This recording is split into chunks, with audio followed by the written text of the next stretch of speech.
I am glad to be here again to take you through another week, Physics Week 2. My name is S.Adebayo, and we shall continue from where we start in our last class. In the last class, we talked about different terms and terminologies that we use in waves. We talked about the wave frequency, the amplitude, the wavelengths, the velocity of waves, and the likes.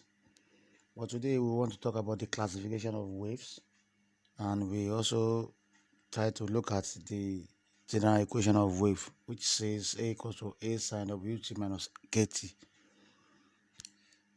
Now let's quickly look at the classification of waves. There are three classifications of waves that I have here. The first classification of wave is the mechanical, and the electromagnetic waves. The mechanical and the electromagnetic waves. The second classification is transverse and longitudinal waves, while the third classification is the standing or stationary and the progressive or traveling waves.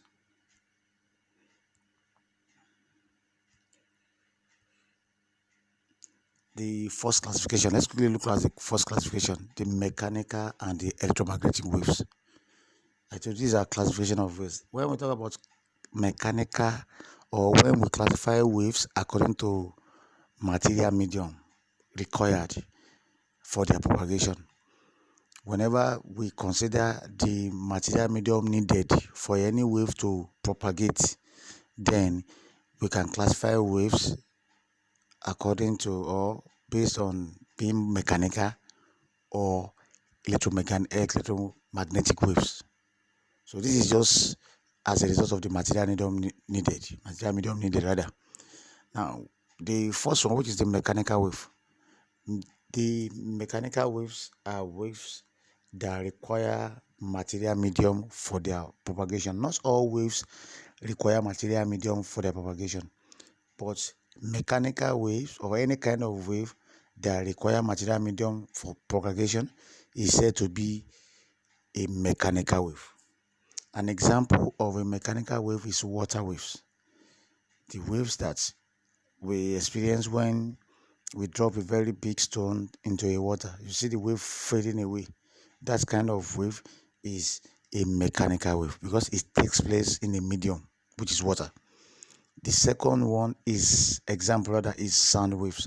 Sound wave is also a mechanical wave. We also have a wave on a rope or string. Any wave on a rope or string is said to be a mechanical because material medium is needed for the propagation. Now, the second classification I call electromagnetic waves. The electromagnetic waves are waves that do not require material medium. When any wave do not require material medium, such a wave is said to be an electromagnetic wave. And I want to tell you emphatically here that we can also say electromagnetic waves are waves that travel in a vacuum or free space, because any wave that do not require material medium are said to travel in a vacuum or travel in a free space. So example of such wave is X-rays, gamma rays, light waves, and so on and so forth. So I want us to look at what we call electromagnetic spectrum, because these are basically the examples of electromagnetic waves. The electromagnetic spectrum is shortened as RIVOX. It's shortened as RIVOX, and RIVOX is an acronym which indicates radio waves, infrared, visible light, ultraviolet rays, X-rays, and gamma rays. You can see the word RIVOX is taken from their first letter. Now, all these are called electromagnetic wave spectrum. So if you are asked to mention examples of electromagnetic waves, they are shortened by this RIVOX. But one thing that I have seen questions coming out every year on is, first thing, there are three basic properties or parameters of motion. The first basic property of motion is velocity of because whenever any wave motion there's any wave motion, there are three characteristics that a wave motion carries. First one, the velocity of the wave. That's the first one. The second one is the frequency of that wave. While the third one is the wavelength of the wave. That's exactly the three that we have here. Now, if we have these three in existence, I must tell you emphatically that the rivals is arranged from R to G. So if you have rivals, that is radio, infrared, visible light, whatever ray, and the likes, when you have rivals like this, as you are moving from the radio wave to the gamma rays, there are two things that are increasing. The first one is velocity, and the second one is the frequency. So that means a radio wave is the one that have the least velocity, followed by infrared ray, followed by visible light, until when you get to gamma rays.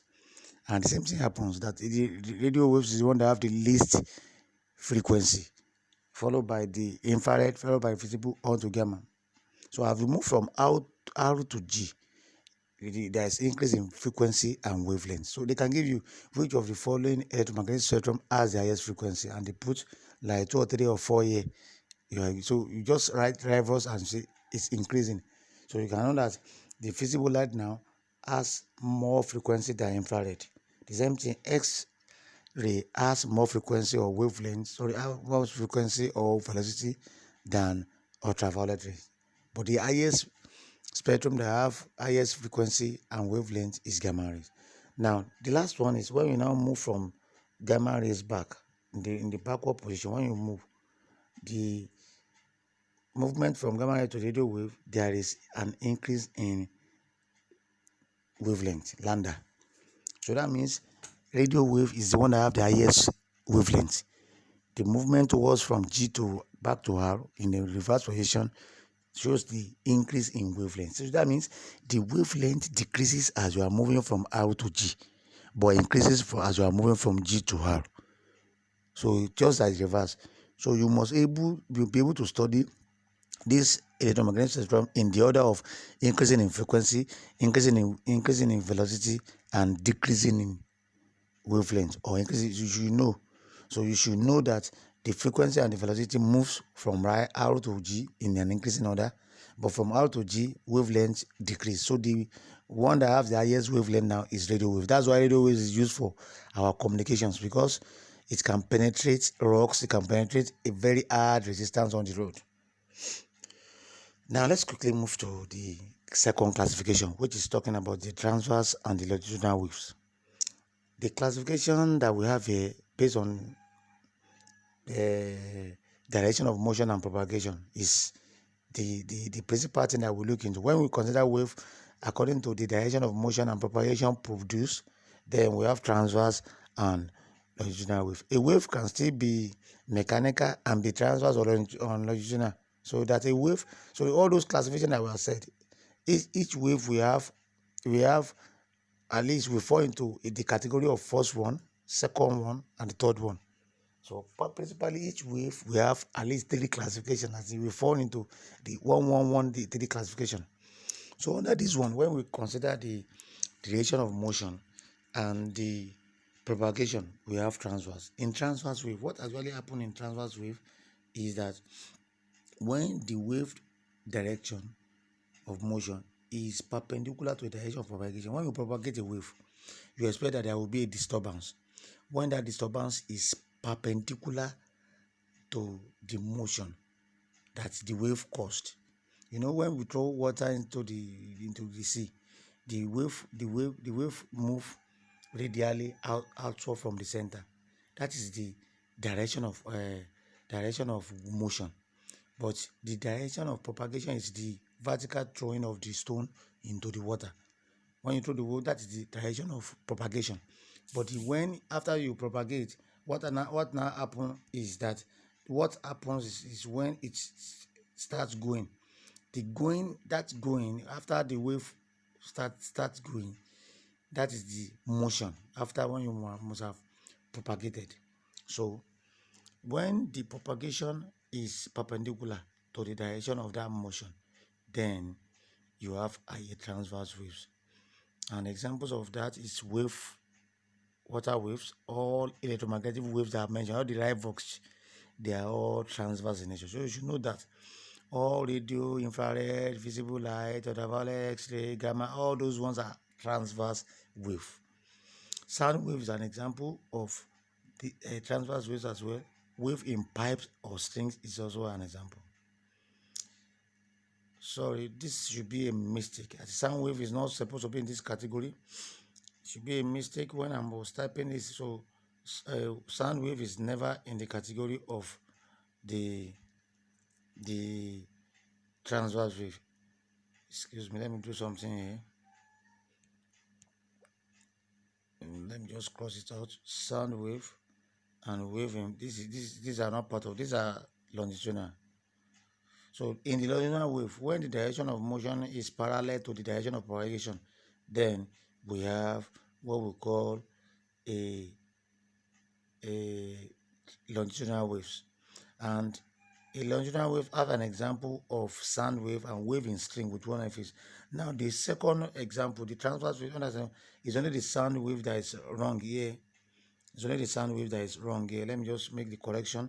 So the example, water wave is right. Electromagnetic wave, sound wave is not in the category, but this is also right. So under the longitudinal wave, we have sound wave right and the wave in strings with one end fixed. This is also right. One hand fixed. The difference between this one here, and this one is that both ends of this one are free, but one end is fixed here. So when the direction of wave is parallel, when you propagate, and that wave motion is now parallel to that mode of propagation, then you can say that the wave is longitudinal in nature. Sorry for that mistake in the typing of the slide. Now the next thing is when we consider wave in terms of standing waves or stationary wave and progressive waves.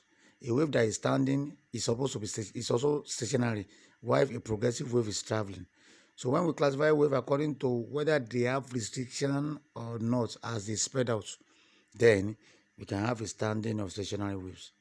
An example, or let me say the basic two areas where you can have this one is when in the standing, when we have standing or stationary wave, when we have a wave produced with restriction. When there's a restriction in the wave produced, then we can say we have a standing or we have a stationary wave. Excuse me. And we have a standing or stationary waves. Now, we can also say it is a form of wave or progressive wave which have equal magnitude and frequency, traveling in opposite direction. And when they overlap or combine, when two waves that are traveling with equal magnitude and frequency overlap, or when the two waves that are traveling with equal magnitude and frequency in opposite direction overlap or combine together, what you have is traveling is a standing or stationary waves. And the second aspect here is progressive or traveling wave. You can see the word progressive when something is moving. So whenever any wave is moving without restriction, we have what we call progressive or traveling wave. Whenever any wave is moving without, don't forget the first one is with restriction. And the typical example of this progressive wave are the transverse and longitudinal wave. All transverse and longitudinal waves that we have talked about, they are all progressive or traveling waves. Now let's look at the wave equation. The wave equation. The wave equation is generally written as A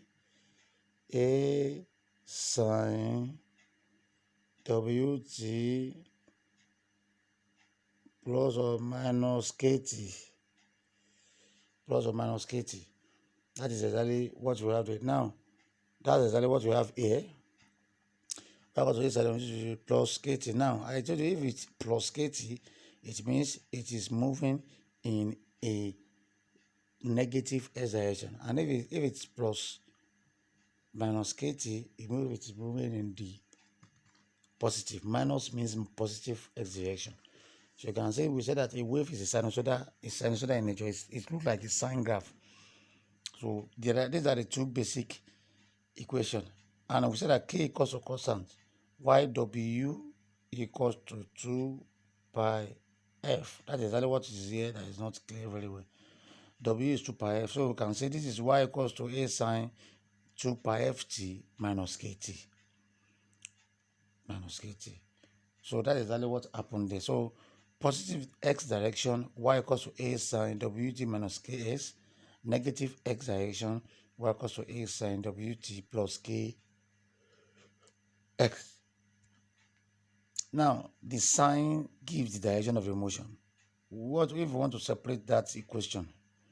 You have first one, when we have the x to be 0 in that equation we have in the previous slide.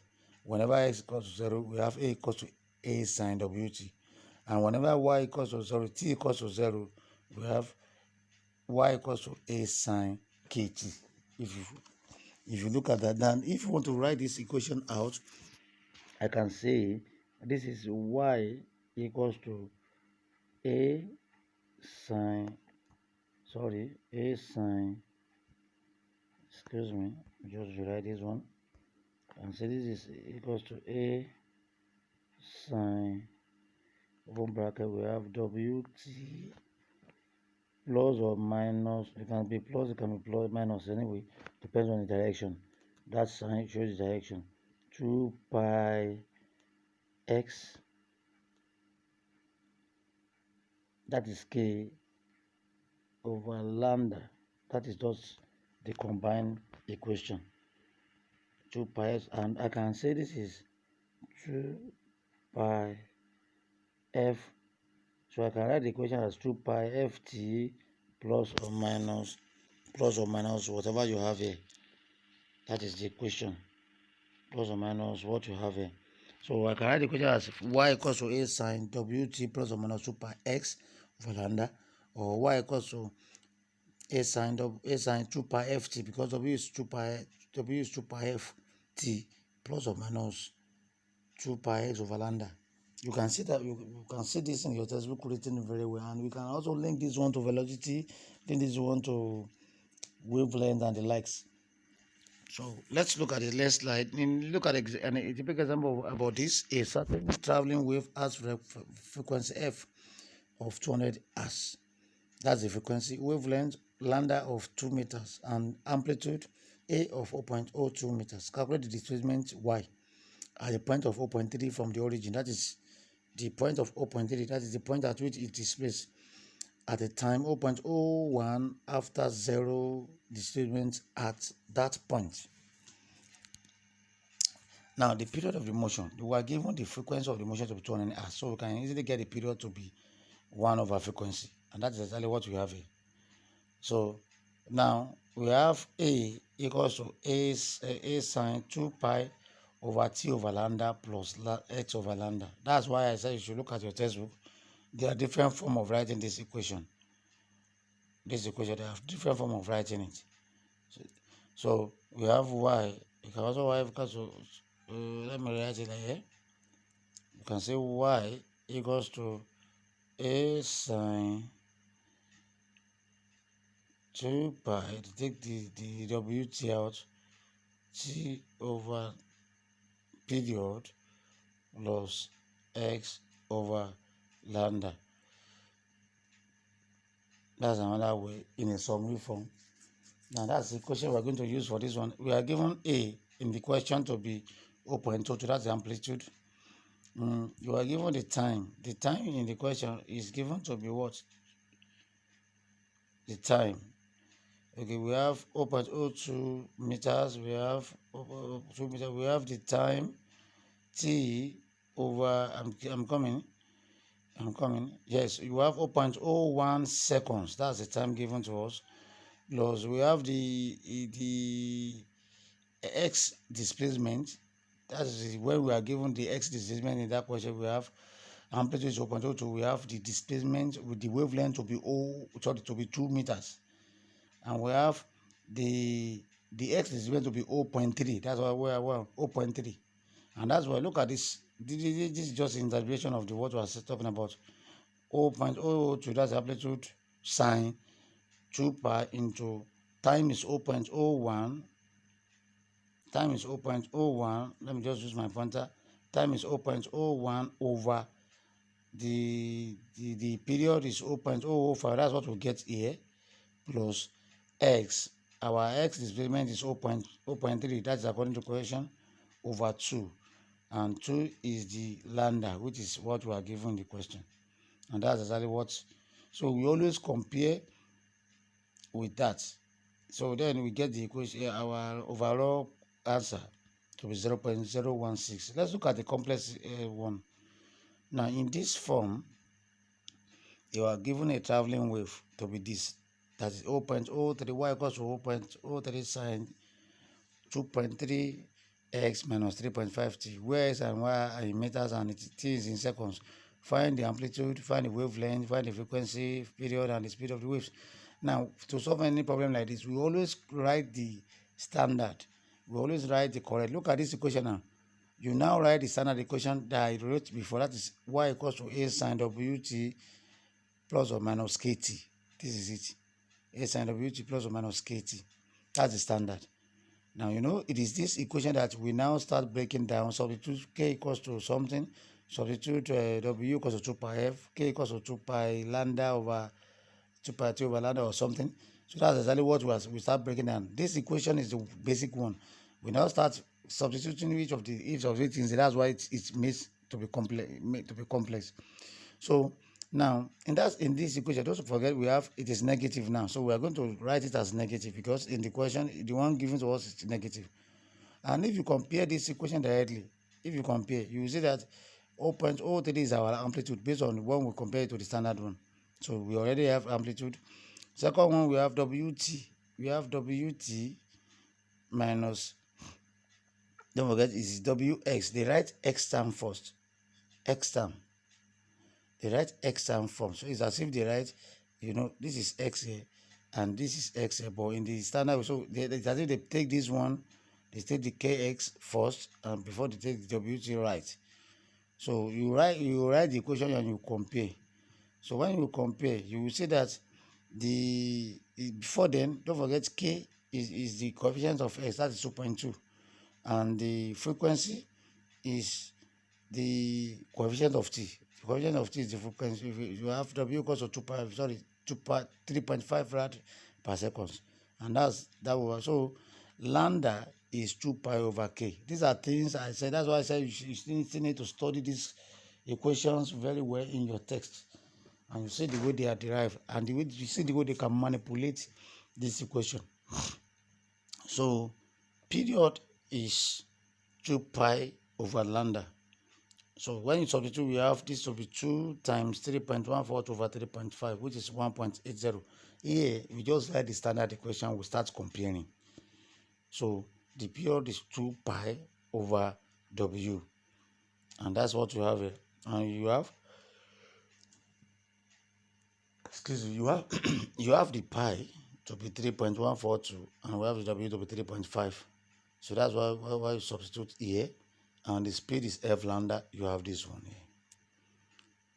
Now, I want you to try to look at these assignments. Just write them down in your books and let me know whether you have any issue with them. Write them down in your assignment book. I shall be taking your assignment book very soon. Just make sure that you write all this down, solve them in your assignment book. I shall be taking it very soon. Make sure you practice whichever area, because I want to believe there are still some work for you to do in this equation of motion. They may be tactical in nature. So wherever or you have any issue, just try and WhatsApp or send a message to me on my personal WhatsApp number. I'm in the platform of SS1, SS2 physics as well. Just let me know so that we can at least try to ruminate more over this equation of motion and how do we derive it. Thank you very much. Next time I will continue with whichever what we have next on our syllabus. Take care of yourself and try to stay safe. Good day.